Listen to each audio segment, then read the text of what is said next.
আশা করি আপনারা সবাই খুব ভালো আছেন, সুস্থ আছেন। প্রবাসের ঠিকানায় নতুন আরও একটা ব্লগের জমজমাটি গল্প আড্ডায় আপনাদের সবাইকে অনেক অনেক স্বাগত।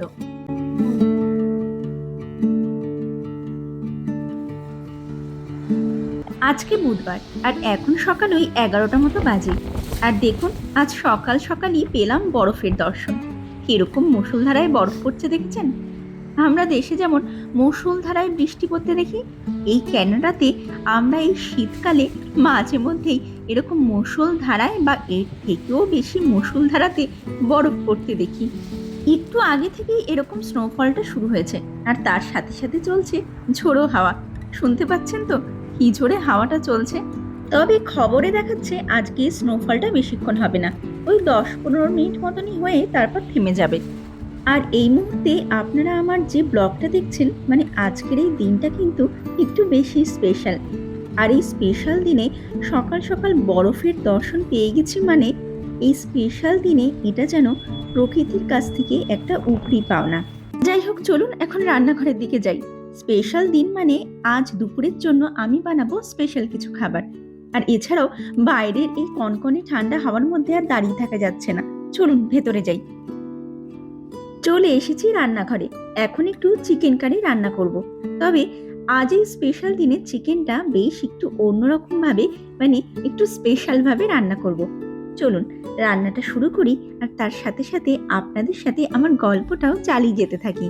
তো চিকেন কারিটা রান্না করার জন্য প্রথমে আমি এখানে একটা পেঁয়াজ, 7-8টা রসুনের কোয়া, আদা আর 4টে লঙ্কা এই মিক্সিং জারটাতে নিয়ে নিয়েছি।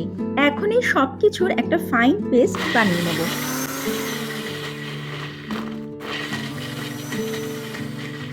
আদা রসুনের এই পেস্টটা বানানো হয়ে গেলে কড়াইতে তেল দিয়ে তার মধ্যে গোটা গরম মশলা, তেজপাতা দিয়ে পেঁয়াজ, আদা, রসুন, কাঁচা লঙ্কার এই পেস্টটা দিয়ে দেব। আর হ্যাঁ, অনেকক্ষণ ধরেই আপনাদেরকে বলছি যে আজকের এই দিনটা একটা স্পেশাল দিন, কিন্তু কি জন্য স্পেশাল সেটা তো আর আপনাদেরকে বলাই হয়নি। তবে আমার মনে হয় আজকের এই দিনটা শুধু আমার কাছে নয়, আপনাদের সবার কাছেও আজকের এই দিনটা বেশ অনেকটাই স্পেশাল। কারণ গত বেশ কয়েকদিন ধরে আমরা সবাই অধীর আগ্রহে অপেক্ষা করছিলাম আজকের এই দিনটার জন্য। আজকের এই দিনটাকে নিয়ে আমরা অনেকেই আমাদের বুকে বেঁধেছি অনেক আশা, চোখের মধ্যে ভরে রেখেছি অনেক স্বপ্ন। গত বেশ কয়েকদিন ধরে আমরা প্রত্যেকেই এটা হয়তো ভেবে ভেবেই দিন কাটিয়েছি যে আজকের এই দিনটা আসলেই আকস্মিকভাবে বদলে যাবে জীবনটা, পাল্টে যাবে সবকিছু। বা আমরা নিজেরাই এমন কিছু করব যাতে আমরা আমাদের জীবনটাকে, বা যদি সম্ভব হয় তাহলে এই জগৎটাকেই পাল্টে ফেলবো। আর এইদিকে আমি একটা ছোট্ট বাটির মধ্যে রেখেছি 7-8টা মতো কাজু বাদাম আর 15-20টা মতো পিনাটস, যেগুলোর একটু পরেই আমি একটা ফাইন পেস্ট বানিয়ে নেব। আর অন্য একটা ছোট্ট বাটির মধ্যে রেখেছি 3 চামচ মতো টক দই। আর এইদিকে পেঁয়াজ, আদা, রসুনের কাঁচা গন্ধটা চলে যাওয়ার পর আমি এর মধ্যে চিকেনগুলোকে অ্যাড করে দিয়েছি। আমি এখানে লেগ পিস ব্যবহার করেছি। আপনারা যদি চান তাহলে বোনলেস চিকেন দিয়ে এই রেসিপিটা বানাতে পারেন। অ্যাকচুয়ালি এই রেসিপিটা কিন্তু বোনলেস চিকেন দিয়ে বানালেই বেশি ভালো লাগবে। তবে আজ আমার ঘরে বোনলেস চিকেন নেই, সেই কারণে লেগ পিস ব্যবহার করে আজ এই রেসিপিটা আমি বানাচ্ছি। তো যেটা বলছিলাম, আজ হচ্ছে বছরের সেই দিনটা যে দিনটা আসার কয়েকদিন আগে থেকেই আমরা অনেক স্বপ্ন দেখি, নিজেদের জন্য বা কাছের মানুষগুলোর জন্য অনেক কিছু ভেবে রাখি, এবং মনের মধ্যে এক অন্য রকমের আনন্দ উত্তেজনা নিয়ে সকালবেলায় ঘুম থেকে উঠি। আর আমি জানি আমার এতগুলো কথা শোনার পর আপনারাও এতক্ষণে বুঝতে পেরে গেছেন যে আমি কোন দিনটার কথা বলছি, বা আজকের এই দিনটার স্পেশালিটি কি। তো হ্যাঁ, আজ হচ্ছে এই 2025-এর প্রথম দিন, অর্থাৎ 1 জানুয়ারি। আর এইদিকে চিকেনগুলো হালকা একটু ফ্রাই হয়ে যাওয়ার পর এখন আমি এর মধ্যে টক দইটা অ্যাড করে দিয়েছি। আর তার সাথে সাথে স্বাদ মতো নুন, আর স্বাদটাকে একটু ব্যালেন্স করার জন্য অল্প একটু চিনিও অ্যাড করে দিয়েছি। আর একটু আগে আপনারা তো দেখলেনই যে আমি কাজু বাদাম এবং চীনা বাদামের পেস্টটাও কিন্তু বানিয়ে রেখে দিয়েছি। সেটা আমি ওই 10-12 মিনিট পর মাংসটাতে অ্যাড করে দেবো। আর আজ যেহেতু 1 জানুয়ারি, তাই আপনাদের সবাইকে জানাচ্ছি নতুন বছরের অনেক অনেক শুভেচ্ছা। নতুন বছর সবার খুব ভালোভাবে কাটুক, ভগবানের কাছে এই প্রার্থনা করি। এই বছরের জন্য যার যত রকম স্বপ্ন আছে বা এই বছরে যার যত প্ল্যানস আছে সেই সব কিছু যেন পূরণ হয়, সম্পূর্ণ হয়, সেই কামনা করি। আর এইদিকে আমি 10-12 মিনিট পর কড়াইয়ের মধ্যে কাজু বাদাম আর চীনা বাদামের পেস্টটা অ্যাড করে দিয়েছি। আর তার সাথে সাথে 1 চিমটি গোলমরিচের গুঁড়ো কিন্তু অ্যাড করে দিয়েছি। এখন লো ফ্লেমে এটা আরো বেশ কিছুক্ষণ রান্না করব। তবে আজ 1 জানুয়ারি বলে আমাদের সেরকম কোনো প্ল্যান নেই। হাজবেন্ডের আজকে ছুটি, মেয়ের স্কুলে ছুটি চলছে, তাই সকাল থেকে আমরা বেশ আরাম করে লেজি ওয়েতেই গল্প আড্ডা দিয়ে টিভি দেখে দিনটাকে কাটাচ্ছি। আর দুপুরে খাওয়ার জন্য বানাচ্ছি একটু অন্যরকম স্বাদের এই মাংসটা। আর এই মাংসটা দিয়ে খাওয়ার জন্য বানাবো একটু পোলাও। ব্যাস, এই হবে আজ আমাদের 1 জানুয়ারি স্পেশাল লাঞ্চ। আর এইদিকে 15-16 মিনিট পর গ্রেভিটাতে একটু থিকনেস চলে আসার পর আমি এর মধ্যে অ্যাড করে দিয়েছি অল্প একটু ড্রাইড কাসুরি মেথি আর ফ্রেশ ক্রিম। তবে আজ বিকেলের দিকে মানে ওই 4টে-5টার দিকে একটু বাইরে বেরোনোর প্ল্যান আছে। আসলে আমার হাজবেন্ডের এক বন্ধু ডাউনটাউনের দিকে থাকে। আজ 1 জানুয়ারির জন্য ওর ফ্ল্যাটে একটু ওই চা কফি আর বিকেলের স্ন্যাক্স মানে বলা যেতে পারে চা কফি স্ন্যাক্সের সাথে জমিয়ে একটু গল্প আড্ডা দেওয়ার জন্য ইনভাইট করেছে। তাই ওই বিকেলের দিকটাতে একটু বেরিয়ে প্রথমে যাব ওর ফ্ল্যাটে, ওখানে কিছুক্ষণ জমিয়ে আড্ডা দিয়ে ওখান থেকে যাব একটা আইস স্কেটিং রিংকে। যদিও সেই আইস স্কেটিং রিংটা আমার হাজবেন্ডের ওই বন্ধুর ফ্ল্যাটের বেশ খানিকটা কাছাকাছি এরিয়াতেই রয়েছে, সেই জন্য ওখানেও একটু ঘুরে আসার ইচ্ছে রয়েছে। আর এইদিকে আমি একটা বড় সাইজের পেঁয়াজ, অর্ধেকটা ক্যাপসিকাম আর একটা মিডিয়াম সাইজের টমেটোকে বড় বড় সাইজে কেটে নিয়েছি। অনেকটা ওই চিলি চিকেন রান্না করার সময় যেরকম ভাবে আমরা পেঁয়াজ ক্যাপসিকাম কেটে থাকি ঠিক সেই রকম ভাবেই কেটে নিয়েছি। এখন আমি অন্য একটা প্যানের মধ্যে 3 চামচ মতো বাটার দিয়ে তার মধ্যে কেটে রাখা পেঁয়াজ ক্যাপসিকাম টমেটোর টুকরোগুলোকে দিয়ে হালকা করে এখন একটু ভেজে নিচ্ছি। এগুলোকে হাই ফ্লেমে ওই 3-4 মিনিট মতো একটু ভেজে নিয়ে যে কড়াইটাতে আমি মাংসটা রান্না করছিলাম সেটাতে অ্যাড করে দেব। ব্যাস, তাহলেই রেডি হয়ে যাবে 1 জানুয়ারি স্পেশাল একদম অন্যরকম স্বাদের এক মাংসের রেসিপি। এই মাংসের রেসিপিটা রান্না করতে কিন্তু মশলাপাতির ব্যবহার একদম কম হয়, কিন্তু খেতে বেশ দুর্দান্ত হয়। তবে এটা নর্মাল ভাতের সাথে খেতে অতটাও বেশি একটা ভালো লাগবে না, কিন্তু রুটি, নান, পরোটা, ফ্রাইড রাইস বা পোলাওয়ের সাথে খেতে কিন্তু বেশ দারুণ লাগবে। সেই জন্যেই মাংসটা রান্না হয়ে গেলে ঝটাপট করে পোলাওটা আমি বসিয়ে দেব। চালটা অলরেডি ধুয়ে রেখে দিয়েছি। সত্যি একটা নতুন বছর পড়লেই সেই বছরটাকে আমরা কত আনন্দ, আশা, স্বপ্নের সাথে শুরু করি, তাই না বলুন? কিন্তু বছরটা তার শেষের পর্যায়ে পৌঁছতে পৌঁছতেই আমাদের মধ্যে অনেকেরই সেই স্বপ্ন আর আশাগুলো অধরাই থেকে যায়।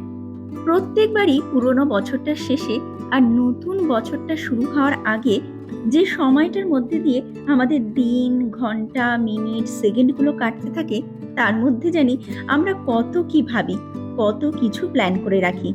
কিন্তু আলটিমেটলি বছরটা শুরু হওয়ার 1-2 মাস যাওয়ার পরেই আমরা বুঝতে পারি যে লাইফ আমাদের জন্য আগে থেকেই অলরেডি অনেক কিছু এবং অন্য কিছু প্ল্যান করে রেখেছে। আমরা আমাদের নতুন বছরের নতুন ডায়েরিটাতে অনেক কিছু সুন্দর সুন্দর গল্প, স্মৃতি লেখার জন্য প্ল্যান করে রাখি বা প্রস্তুত হয়ে থাকি। কিন্তু বছরটা যখন তার অর্ধেক সময় এসে পৌঁছায় আর আমরা যখন আমাদের সেই ডায়েরিটারি পাতাগুলো উল্টে পাল্টে দেখি, তার মধ্যে আমরা অন্য এক গল্প এবং অন্য এক স্মৃতির মালা গাঁথাই দেখতে পাই, যার সাথে আমাদের আগে থেকে প্ল্যান করে রাখা বা আগে থেকে দেখা স্বপ্নগুলোর কোনো মিলই হয়তো খুঁজে পাই না। তবে হ্যাঁ, সেই ডায়েরিটার কোনো একটা পৃষ্ঠা উল্টে পড়তে গিয়ে যদি চোখটা ছলছল করে ওঠে বা বুকের ভেতরটা যদি দুমড়ে মুচড়ে যায় বা বড্ড ফাঁকা ফাঁকা লাগে, সেই মুহূর্তগুলোতে আমরা যেন সবাই নিজেদেরকে সামলে নিতে পারি এবং সেই মুহূর্তগুলো সামলানোর জন্য যে শক্তি বা ধৈর্য আমাদের মধ্যে থাকা দরকার, সেটা যেন আমরা আমাদের ভেতরে রাখতে পারি। সেটাই এই বছরের শুরুতে ভগবানের কাছে আমার একমাত্র প্রার্থনা। সে যতই পরীক্ষা নিক না কেন, সেই পরীক্ষাগুলোতে যেন ঠিকঠাকভাবে আমরা পাশ করতে পারি, সেই শক্তিটা যেন উনি আমাদের সবার ভেতরে দেন। সেই জন্যই বোধহয় বলে লাইফ ইজ আনপ্রেডিক্টেবল। জীবন তার আপন গতিতেই চলছে। আর আমরাও অনবরত দিয়ে চলেছি নানা রকমের সারপ্রাইজ টেস্ট। আর এইদিকে আপনাদের সাথে নানান গল্প করতে করতে আমার রান্নাবান্না তো শেষ হয়েই গেছে, এমনকি খেতে বসার জন্য প্লেটে পোলাও আর বাটিতে মাংসটাও বেড়ে নিয়েছি। যদিও আমার হাজবেন্ড আর আমার মেয়ে অলরেডি খেতে বসে পড়েছে, এখন আমি খেতে বসবো। আর এই পোলাও রান্নাটা আপনাদেরকে আর এই ভিডিওতে দেখাইনি। আসলে এটা আর আপনাদেরকে কি বা দেখাবো, একদম যেরকম ভাবে ওই বাসন্তী পোলাও রান্না করে সেইভাবেই রান্না করেছি। শুধু চালটাকে হলুদ আর মশলাপাতি দিয়ে আগে থেকে ম্যারিনেট করে রাখিনি। কড়াইতে ওই তেল, ঘি, গোটা গরম মশলা দিয়ে তারপর কয়েকটা কাজু কিশমিশ দিয়ে তারপর চালটাকে দিয়ে একটু ভেজে নিয়ে জল অ্যাড করে দিয়েছিলাম। আর সবশেষে ওপর দিয়ে একটু বেরেস্তা ছড়িয়ে দিয়েছিলাম। ব্যাস, ০.৫ ঘন্টা ৩৫ মিনিটের মধ্যে তৈরি হয়ে গেছিল এই সাদা পোলাও।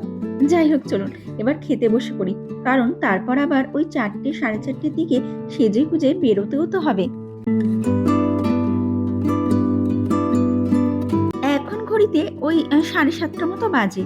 হাজবেন্ডের বন্ধুর বাড়িতে বেশ খানিকক্ষণ আড্ডা দিয়ে আমরা এখন ওদের ফ্ল্যাটটার থেকে বেরিয়ে হেঁটে হেঁটে যাচ্ছি ওই আইস স্কেটিং রিংটার দিকে। চলুন, এখান থেকে ওই ৫-৭ মিনিটের হাঁটা পথ, তাহলেই পৌঁছে যাব ওই জায়গাটাতে। আর ওদের ফ্ল্যাটটাতে আমরা ওই ৫টার মধ্যেই এসে গেছিলাম। ২-২.৫ ঘন্টা মতো থেকে এখন যাচ্ছি ওই আইস স্কেটিং রিংটার দিকে। আর ওদের ফ্ল্যাটটাতে গিয়ে আমি না আর কোনো ভিডিও বানাইনি। আসলে এক তো এখানে অনেকেই জানে না যে আমি এসব ইউটিউবে ভিডিও আপলোড করি। আর দ্বিতীয়ত আমার নিজেরও খুব একটা ভালো লাগে না যে কারোর বাড়িতে গিয়ে হঠাৎ করে ক্যামেরা অন করে বসে পড়া। আসলে এক তো এখানে বেশিরভাগ মানুষজনই একটা প্রাইভেসি মেনটেন করে চলতে বেশি পছন্দ করে। আর এছাড়াও সবাই তো খুব একটা আর ক্যামেরা ফ্রেন্ডলি হয় না। এইসব কারণেও আমি কারোর বাড়িতে গিয়ে সচরাচর আমার ক্যামেরাটা অন করি না। বরং তাদের সাথে বসে সেই সময়টুকু গল্প করে আড্ডা দিয়ে সুন্দরভাবে সেই মুহূর্তটাকে এনজয় করি।